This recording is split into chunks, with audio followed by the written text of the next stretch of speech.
Go. Hello everybody, this is Biac TV and we are going to make a really beautiful interview about the Slovak culture, so come with me for know more about it. Hello girl, can I make some questions to you? Peço desculpa, mas eu não sei falar inglês ou eslovaco. Okay, you don't understand English? Não. No? No? But one moment, I will try to speak with my really good Slovaks. I have C2 in Slovak, so one moment. Ahoj, ako sa máš? Peço imensa desculpa, mas eu não falo outras línguas, só falo mesmo português. Portanto, I don't understand. I was studying really good with this, but don't worry, I will keep it. Mies, ti rozumiesz mi? Nie rozumiesz? eu não percebo, peço desculpa, não vou estar a falar contigo se eu não estou a perceber o que estás a dizer, quer dizer, é ridículo.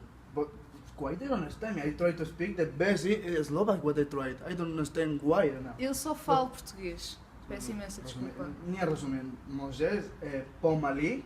Pomali, Pomali? isso não é português, Pomali? isso é eslovaco? Pomali? Pomali? Não rozumiesz? Pomali? Eu não vou Pomali. falar contigo, desculpa. Pomali, pomali. Pomali. So you know, it's just pomali. Pomali.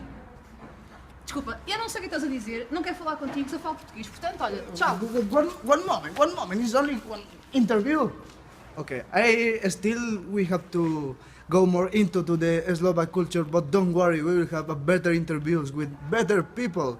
She maybe still don't understand my really good Slovak. I think maybe she's not from here, maybe. So now, I forgot to say you one thing. We finished this program, but don't forget to come every Wednesday at 5 o'clock in Osbiat.